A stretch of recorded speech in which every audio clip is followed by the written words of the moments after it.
Primetime local news, serving the Lakeland and Midwest regions. Hello and welcome to Primetime Local News. My name is Thomas Wildman, and thank you for joining us.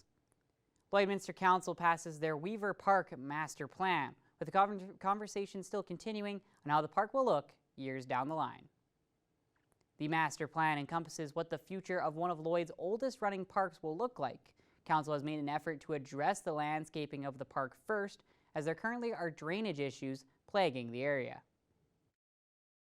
The one item that was clearly identified is the landscaping issues and water drainage at the property of Weaver Park. That is the number one issue that needs to be addressed. I heard about it 19 plus years ago when I came to the city, and it's still prevalent today. So I think it's important that we as council work with administration and deal with that water drainage problem before we do any further development on the property in the best interest of all taxpayers. Lloydminster is eager to continue to work with the community on Weaver Park moving forward. Everyone has a different concept, and we heard that through the consultant gathering input from the community members. Certain people would like to see more emphasis put on agriculture, more on oil and gas, more on the history of our community, which is deep in history. So there's a balancing from that perspective. So there's the development of the park, but what does that potential museum look like? So there's more questions than answers today. As of now, fitting potential washrooms on the property and keeping as many of the historical buildings as possible at Weaver Park were discussion pieces for council. Abby St. John is back at Border Paws Animal Shelter for our weekly edition of Pet Project.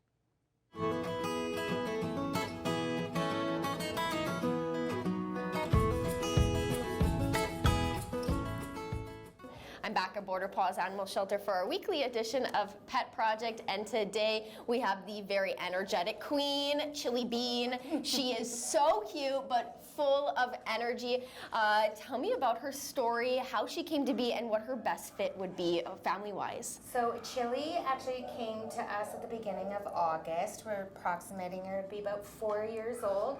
She is a terrier pitty mix, full of energy, very playful. She's such a sweet girl. Yep. She was found in Vermilion, and nobody claimed her, so she is available for adoption now, and she's so sweet.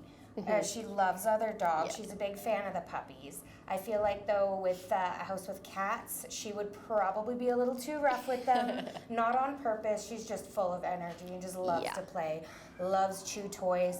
Once she gets comfortable, she does she settles down a bit. Yeah. She'd be a great companion. She loves sitting and cuddling, and she loves getting her pets. Big fan of the toys. I feel like she would do really well in a home that had a decent sized yard because she can run. She loves to run, and she's such a sweet girl. She really is, and like you said, once she gets comfortable, even now, she's already starting to calm down. She's just roaming around, walking around, but before she was sprinting and jumping up, so she may not know her size, but she is so full of love, and it doesn't come off as aggressive at all. I know some people can hear the word pity and kind of get a little bit nervous, but I'm sure you guys haven't seen any form of aggression from her. No, she's just really excited. She's such a happy dog. So would you, kid-wise, age range, would you say she'd be fine? Maybe have a couple push-down incidents just because she doesn't know her size? She would be great with kids, but again, just she would get probably a little bit too excited. Might have some accidental bumps, and she's almost knocked me over just because she's so full of love and energy, and she just wants that attention, and she doesn't realize that, oh, that person's little.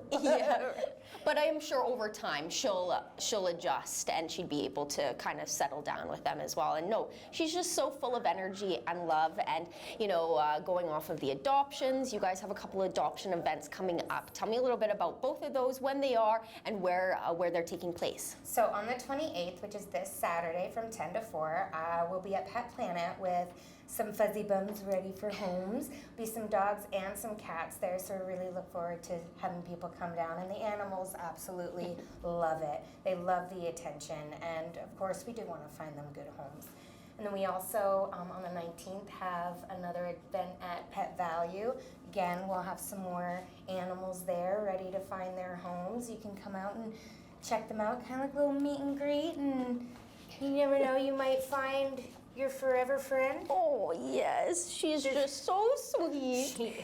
My goodness. Now, we're heading into October, and of course, a couple weeks ago, we mentioned that there was a potential idea to have a haunted house or type of spookiness happening here at the shelter, and you've kind of started to make a full plan for it. Have, Hello. yeah. So we're still aiming for the 25th to the 29th. To have our haunted house here at the shelter, because we do have some unused spooky space that would be great for it. So we'd love to have any volunteers want to come out and help set up, take down, and actually like work in the haunted house, dress up, maybe get some scares in. But I'm also going to have some time set aside, so if there's anyone who has any sensory issues where you wouldn't want stuff jumping up at you and being scared, then you could come through. We'd set up a special time for anyone who wants to walk through without all the spookiness and with the lights on and stuff. We're hoping to have some treats and some snacks and hopefully maybe a little photo booth too. And if anybody has any extra old Halloween decorations or anything they're not using, even if it's broken, we'll take it and we'll utilize it in some way.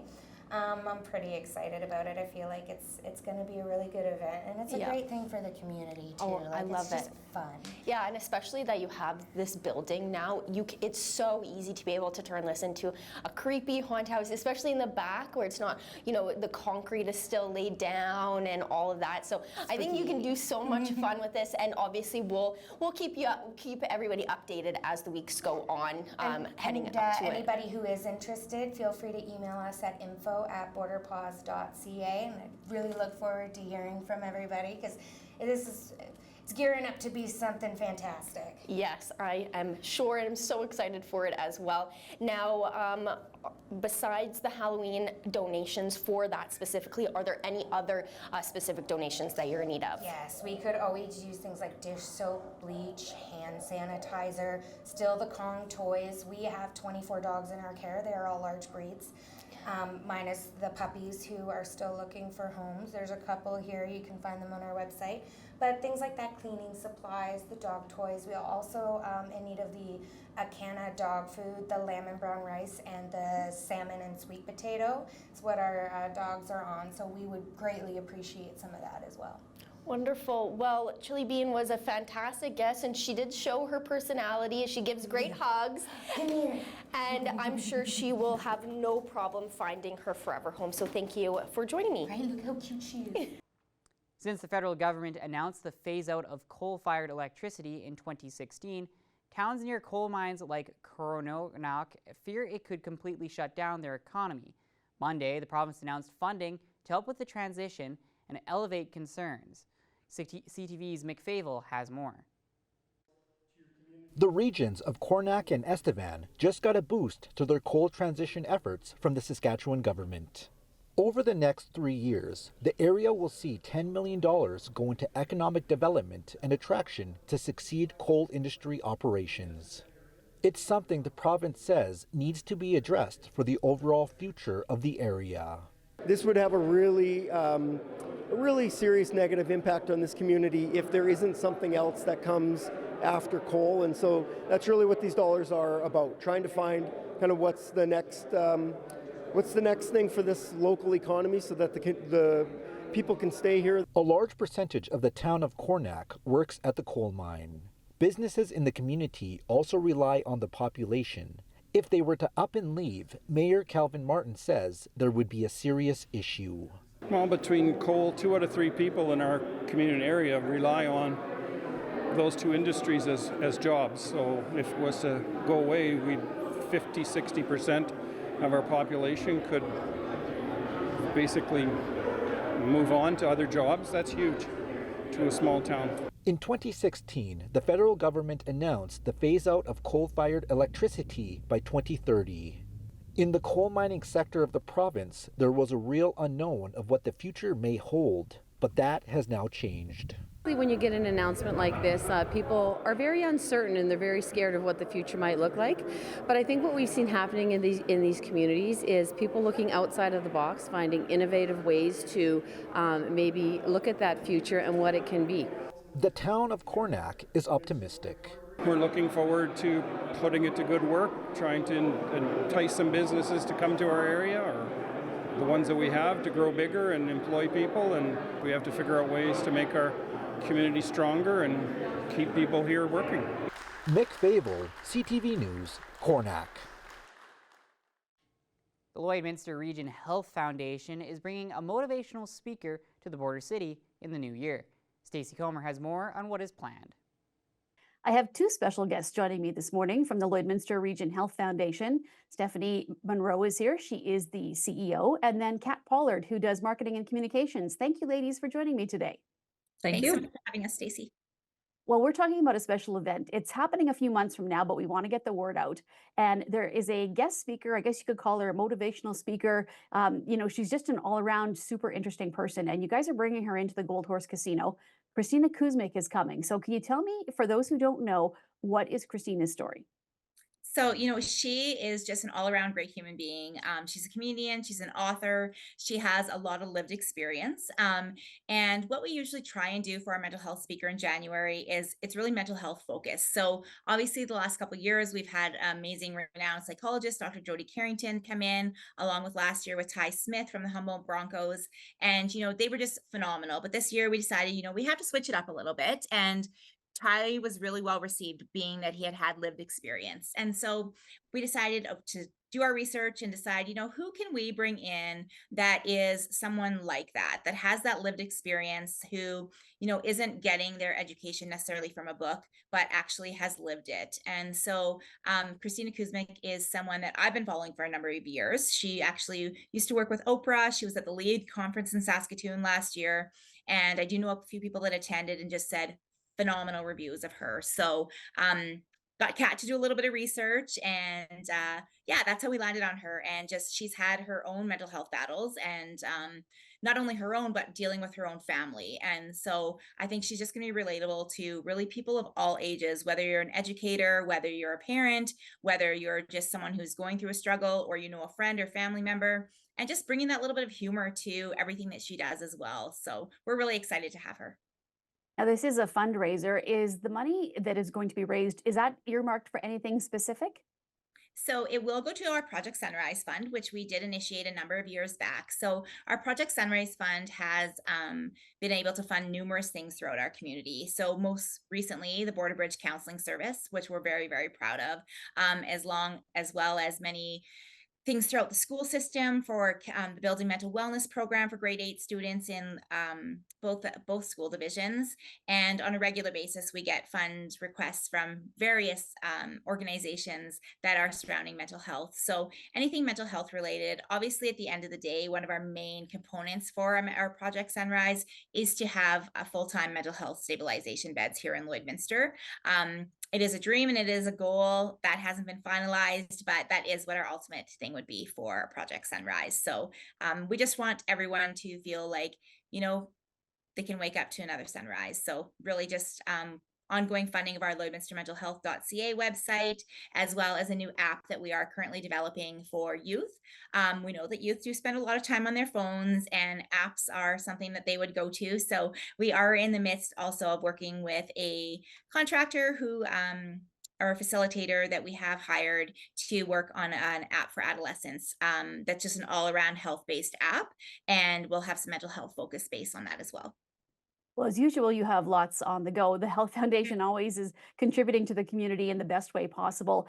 Kat, if people are looking for information and just ticket prices, that kind of thing for Christina's event, can you tell me about the prices, and are you selling them in groups? Is there a little bit of a discount, or how does that work? We're selling the tickets through Eventbrite. That's what we've done the past few years. It works great. So we've got links on our website at lrhf.ca. So you can go there and that'll direct you right to the page. We're doing general admission tickets. So they're just $75 each. And you just first come, first serve for the seats. But we also have box suites. If you've ever been to the Gold Horse Casino, up in the event center, they do have box suites. So we've got 10-person ones that are $1,500 and then 6-person ones that are $900. So we treat you right up there. You get a little bit of charcuterie, you get some beverage tickets as well. And we you get kind of a bird's eye view of the whole show. So all the tickets, yes, are available on Eventbrite. It is going to be January 18th, and we're grateful as well to Synovus Energy for partnering with us on this once again. They're very committed to healthcare and have been big supporters of us and this event as well. So we're really excited for it. And I know we talked about how the event is not till January, but sometimes things like this would make for a good Christmas present, or maybe you want to do a girls' night or something like that. So it is something that is suitable for anything like that. And tickets, as you said, have just started to be sold right now, but it's a good chance now to jump in, and it's also for a good cause. So maybe let's get the message out that it's obviously going to help the Health Foundation and many people in the community too, and it's something you can enjoy. Is that kind of what you guys look at doing when you bring these events in? Yeah, Absolutely. absolutely.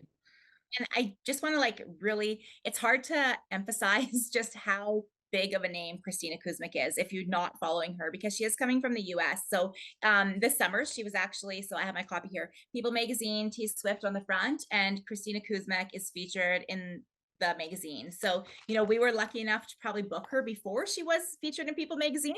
So I'm sure her rates have went up since, but as well as we will have copies of her newest book there that day as well. Available. So she'll do a little bit of meet and greet and book signing as well. So we're just so excited to have this individual come to our community. And it's a girl, whether it's you're taking your husband and your wife, or your children, and in her new books, I Can Fix This, it really is about her son's mental health struggles. And so she realized that this isn't something that she can fix. She can't tell him how he's feeling. She needs for him to tell her how he's feeling. And so it really is, not only is it a good read, but just her messaging is that she knows that she can't fix it.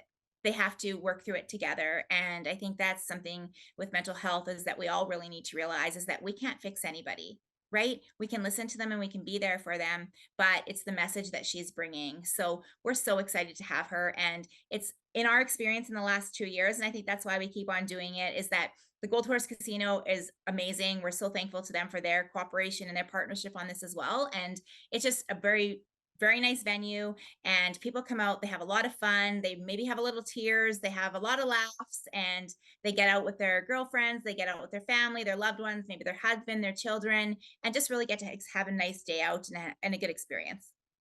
Well, thank you, ladies, so much for joining me today. This is going to be an exciting event, and we're hoping to chat with Christina herself here in the next month or so, just so that everybody kind of gets that flavor of what she's like. So once again, this is January 18th at the Gold Horse Casino. Thank you once again, and thank you for bringing such great events to the city and helping out with the foundation. Everything you guys do is just amazing and successful, and I'm sure this will absolutely be no different. So thank you, ladies, once again for chatting with me. Thank you Thanks, so much. Stacey. And now a look at your adorable pets with our pet picks of the day.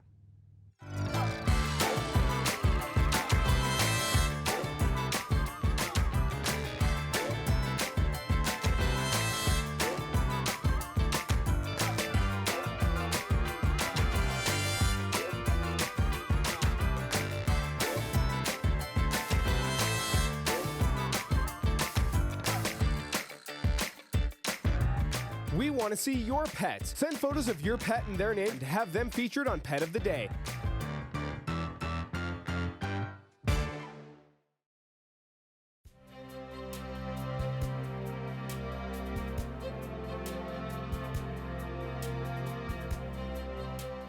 We're now going to take a quick look at your 3-day forecast. Tomorrow it's going to be another beautiful day, a high of 29 degrees, though it will be a little bit breezy, but it will be very warm, nice and sunny, a high of 29 degrees as mentioned, with a low of 9. Then on Thursday it will continue to be breezy and will get quite a bit cooler, down to 18 degrees as your high, a low of 7, a mix of sun and cloud as well on Thursday. And then on Friday we'll see some clouds, breezy in the morning, a high of 20 and a low of 5.